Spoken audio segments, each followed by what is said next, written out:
Welcome to the KZGN News. Today we'll bring you news from the California Highway Patrol, City Council news, today's KZGN Talking Points editorial, and more. From the Rademacher Hills to Bee Mountain and the mighty Sierras, Ridgecrest to Inyokern and China Lake, this is your news for the Indian Wells Valley with the KZGN News crew. Hello, I'm Tom Whitnick. Thanks for joining us for the news affecting Ridgecrest and the Indian Wells Valley. The California Highway Patrol reported yesterday, on May 20th, that at approximately 4:19 a.m., a solo occupant of a 2000 Chrysler Town & Country traveling northbound on 395, just north of milepost 66. That was about 22 miles north of the Kramer Junction. For an unknown reason, the driver allowed their vehicle to cross into the southbound lane of traffic and travel off the roadway into the open desert. The vehicle rolled and came to rest in the desert. The driver succumbed to his injuries. This collision remains under investigation. The identity of the fatally injured driver is held pending notification of next of kin. The San Bernardino County Coroner's Office and CHP are handling the investigation. Have you heard the latest news about automotive airbags? The automotive world and beyond is buzzing about the massive airbag recall covering many millions of vehicles in the U.S. from nearly 24 brands. Numbers around 31 million cars are suspect. It is the largest auto recall in U.S. history. Here's what you need to know about the problem. Vehicles may have the defective shrapnel-shooting inflator parts from Japanese supplier Takata, and what to do if your vehicle is one of them. The issue involves defective inflator and propellant devices that may deploy improperly in the event of a crash, shooting metal fragments into vehicle occupants. More than 7 million vehicles are potentially affected in the United States. Initially, only 6 makes were involved when Takata announced the fault in April 2013. But a Toyota recall in June last year, along with new admissions from Takata that it had little clue as to what cars used its deflected inflators, or even that the root cause was, prompted more automakers to issue identical recalls. Last July, Highway Safety Administration forced additional regional recalls in high humidity areas including Florida, Hawaii, and the U.S. Virgin Islands to gather removed parts and send them to Takata for review. Another major recall issued on October 20th expanded the affected vehicles across several brands. For its part, Toyota said it would begin to replace defective passenger side inflators starting last October, if parts are available. However, it has advised its dealers to disable the airbags and affix "Do Not Sit Here" messages to the dashboard.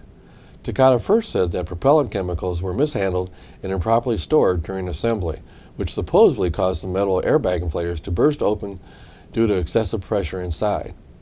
Last July, the company blamed human weather and spurred additional recalls.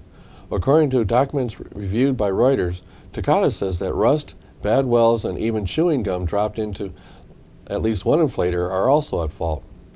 The same documents show that in 2002, Takata's plant in Mexico allowed a defect rate that was 6 to 8 times above acceptable limits, or roughly 60 to 80 defective parts for every 1 million airbag inflators shipped. So they have concluded that millions of cars will have to be recalled to fix the problem. It is yet to be seen how Takata will handle such a huge problem. The effort to coordinate repairs with all the manufacturers will be tremendous. Well, last evening, the Ridgecrest City Council held their regular meeting. At the meeting, they took the following actions. The meeting opened with presentations. First, they declared a proclamation declaring Motorcycle Awareness Month. They had a lot of motorcyclists there for that one. Then they provided a proclamation declaring National Emergency Medical Services Week, May 17th through 23rd. And finally, they received a presentation of Waste Management 2015 performance review by HF&H Consultants. The consultants provided both positive and negative issues concerning waste management's performance. They reported that waste management has improved in some areas. The council and public had the opportunity to ask questions. One person brought up about large item pickup and lack of public awareness of the availability of this service. The consultant added that getting the word out is the hard part, but that it would be worked on. Items approved on the consent calendar were: they approved a resolution to accept funding from the Transit System Safety Security and Disaster Response Account under the California Transit Security Grant Program for a Corporation Yard security gate. Next, they adopted a resolution rejecting all bids regarding a construction contractor for the signal synchronization on South China Lake Boulevard from California Avenue to Brown Avenue. This item is because all the bids received were well over the estimated cost of the project. So the staff recommended rejecting all bids, then respec the project and go out for new bids. Then they approved a resolution to move funds from the street maintenance account to the miscellaneous equipment account to purchase a pneumatic asphalt compactor roller. Next, they voted to approve Waste Management's revised request for solid waste services and adjust the administrative fee by 1.8% for fiscal year 15-16. This item will raise the monthly rate to city users of waste management service for trash, but not for recycling. This request is part of the contract Waste Management has with the city. One rate that will not change is the rate for recycling for residential customers. That rate will continue to be zero cost. The next part of the meeting was for discussion and other action items. First, they conducted a public hearing regarding the annual assessments for the Landscaping and Lighting District number 2012-1 and the adoption of the resolution approving the annual engineer's report, and then ordering the levy and collection of assessments for fiscal year 2014-15. This is an area mostly in the College Heights area. After the hearing with no public objections, they approved the levy. Next, City Finance Director Rachel McQuiston provided the Council with an update of the city's financial condition for fiscal year 2014-15. She reports that while some revenue projections are still lower than she budgeted for, that they are not that bad. The city is still on course for a slight positive end to the fiscal year. In more news for the California Highway Patrol, they have announced that they will conduct a DUI sobriety driver's license checkpoint on Saturday, May 23rd, in an unincorporated area of the eastern Kern County. The sobriety checkpoint will be staffed by California Highway Patrol officers who are trained in the detection of alcohol and/or drug-impaired drivers. The officers will be equipped with state-of-the-art handheld breath testing devices which provide an accurate measure of blood alcohol concentration of the driver suspected of being under the influence. Sadly, too many members of our community are needlessly injured and killed on our roads by impaired drivers. The California Highway Patrol's goal is to ensure the safe passage of each and every motorist by targeting roads where there is a high frequency of impaired drivers. A DUI sobriety driver's license checkpoint is an effective tool for achieving this goal and is designed to augment existing patrol operations. By publicizing our efforts, we can deter motorists from drinking and driving. Funding for the checkpoint was provided by a grant from the California Office of Traffic Safety through the National Highway Safety Administration. Note, the checkpoint will be operated this Saturday from 7 p.m. to 1 a.m. The actual location is not released until the checkpoint is actually established. Stay tuned for Burroughs Bits and KZGN's Talking Points editorial when we come back.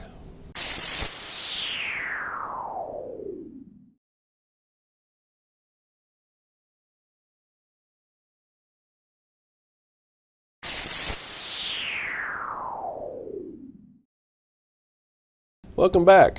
Now it's time for the 44th KZGN News Talking Points editorial. Today's topic is, should the city waive legal costs for the Dale Howard Code enforcement case? Well, at yesterday's City Council meeting, Mike Neal and his wife got up during public comment and discussed the Dale Howard Code abatement case. They believe that the city has been abusive against him to get him to clean up his property. Well, as we are achieving great strides in the cleanup, there is still more to be done. And Mr. Howard has been courteous and cooperative in the cleanup process so far. However, the Neals also pointed out that the last court ruled that the city could recover certain legal fees associated with the case. The Neals asked the council to consider not going after him for the fees. The fees could be $100,000 or more. That the fees are an undue hardship and even causing medical problems for the family. Mr. Neal even quoted from the Bible in his attempt to get the council to back off. Well, no one wishes ill towards the Howards, including me. A while back I had a chance to discuss it with the chief of police about the case. He went over the sequence of events of the case with me. He pointed out from the beginning, Mr. Howard had the option to just clean up the mess. No courts, no legal fees, no criminal cases, no 8-year battle for a lost cause, and even during the 8 years, the city made numerous offers to settle the case.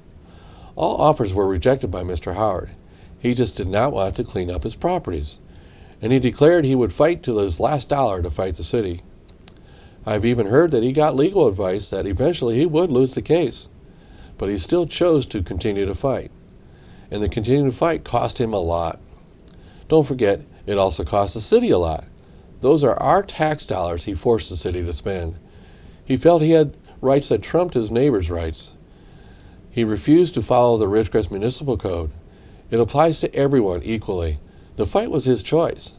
The city had no choice but to enforce the law. Just as they would give a ticket out for speeding, they cannot arbitrarily enforce laws. Now I should add that some people agree with him under a constitutional basis, that his fight against City Hall was noble, that the city was interfering with his right to peacefully use his private property. What they failed to recognize was the same thing that Mr. Howard failed to recognize. The city had the statutory authority to pass laws, and then they have the requirement to enforce the laws, and the state and federal courts have upheld the city's authority. Whether it's right or wrong, if you don't like a law, you need to act to change the law. You cannot just decide that the law doesn't apply to you. You can't decide a 70-mile-an-hour speed limit doesn't apply to you and travel at 80 miles an hour. As far as the city waiving the court-ordered recovery of legal fees, I say no. This was all his choice. He had numerous opportunities to stop and do the right thing. The city had no choice. They have to enforce laws. The city cannot apply the law to some people and then exempt other people. That is not fair or ethical. Sure, on a personal level, I do feel sorry for the Howards. They have spent a lot fighting City Hall, but he made a bad decision to fight. Just like I have made some bad decisions over the years that cost me money, that was my choice. No one forced me to make the decision. He knew from the start that he might lose the case, and he made a conscious decision to spend his hard-earned dollars to fight. And guess what? That was his right to fight, and I support that he had that right. But now the court has ruled. The ruling is as it is. It must be followed. Do I feel sorry for him? Yes. But the dollars he forced the city to spend on legal fees prevented the city of doing something like paving another street. The city spent hundreds of thousands of dollars enforcing the law. As far as the actual payment of the fees to the city, I would bet the city would be more than reasonable to discuss a payment plan. The city will not force him out of his home. The worst they'll do, if not paid, is they'll attach a lien to his property. That lien would then get paid when the property gets sold sometime in the future. In conclusion, the city, on our behalf, passes and enforces laws, fairly and equally. The laws apply to everyone, regardless of who you are or who you know. If the court rules against you, then you have to follow the ruling. I'm Tom Whitney, and that's what I think. I'd like to know what you think. If you have any comments about this editorial, or would like to discuss or recommend a topic, I'd like to hear from you.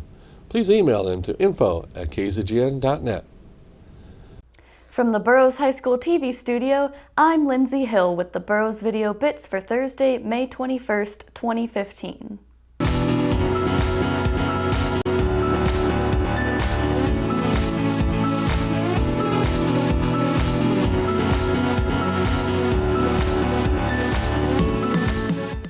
Here's a quick look at how the athletes of the school are doing from the Burroughs Athletics website.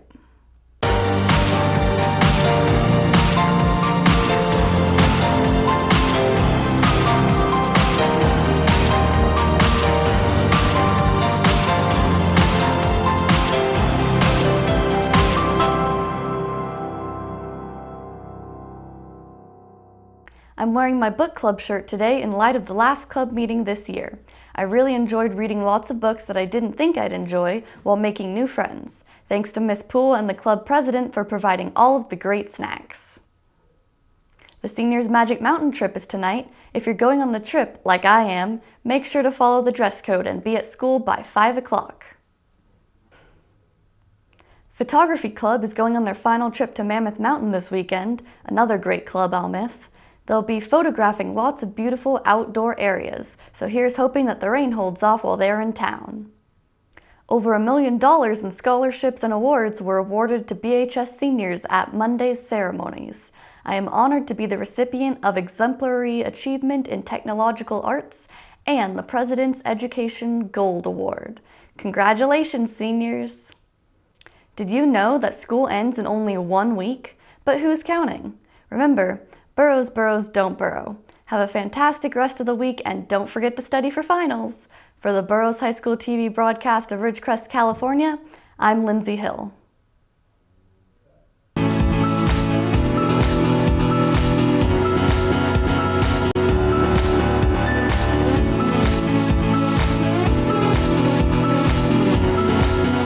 Stay tuned for weather and sports after the break.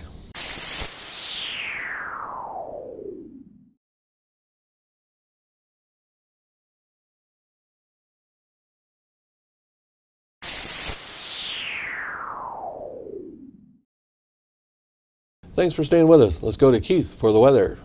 Thank you, Tom, and good evening, IWV. Here's the regional weather forecast for tonight. Heavy rain is forecasted across the southern plains. Severe thunderstorms are possible across parts of the U.S. and Mid-Atlantic.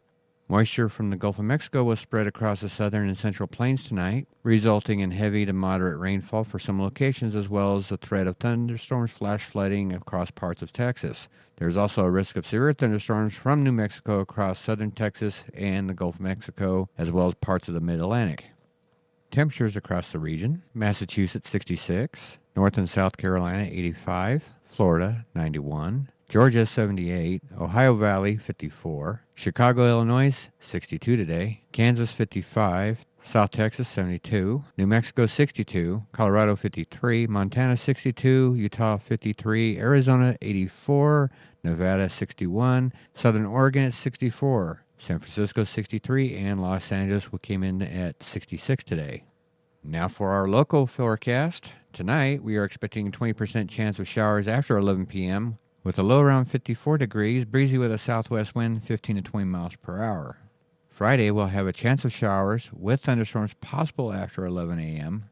Sunny in the afternoon with a high near 75, southwest wind 5 to 10 miles per hour with gusts as high as 15.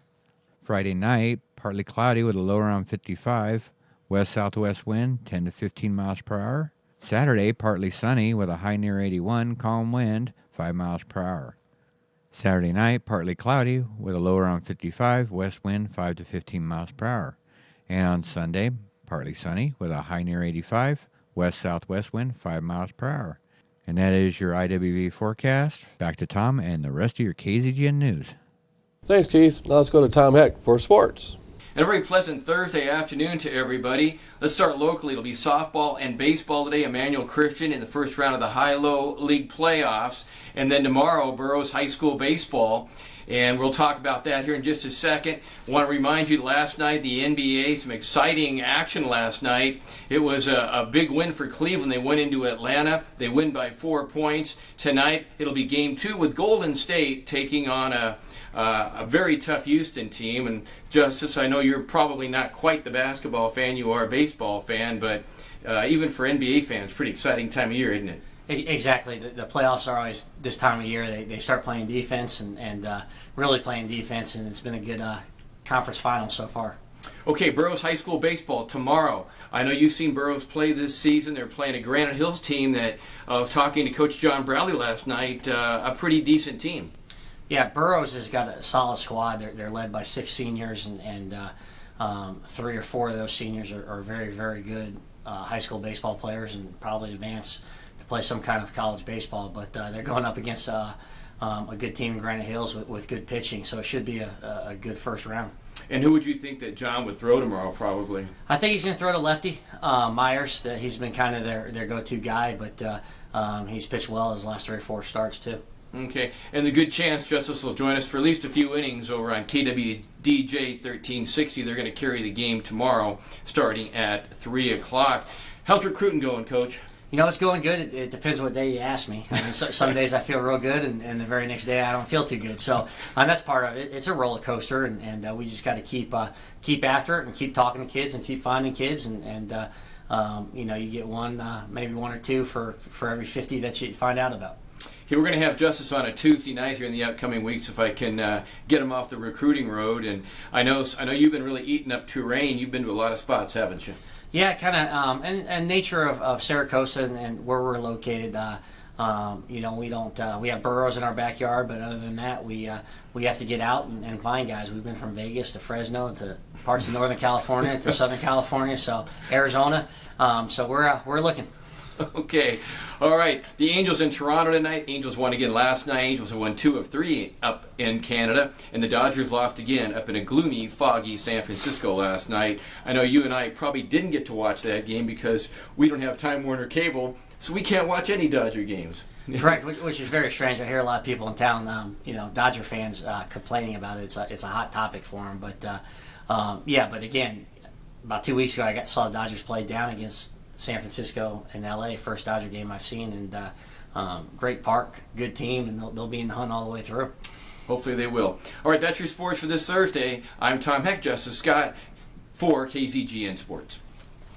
Quick update here for you. Tuesday this week past, we had a important meeting in Bakersfield on the land use plan, and I attended. Robert wasn't able to attend. I attended remotely here in Ridgecrest. And similar to the one we had here the week earlier, that was a 6+ hour meeting. The one over there was 4+ hours.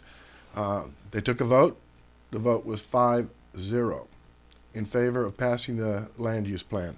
So the reason we bring this up tonight on Ridgecrest Talk, we're going to be interviewing with Supervisor Mick Gleason, and we'll be talking about this. Tune in at 6 o'clock. Don't miss it. We'll have a great conversation with Mick and find out where we go from here. So that's the news for today. All of us at KZGN-TV know you have a choice in what you watch for your news. We all thank you for choosing us, KZGN-TV, Ridgecrest's only community TV station. Stay with us for a short, neat video of a man and his dog's acrobatic events.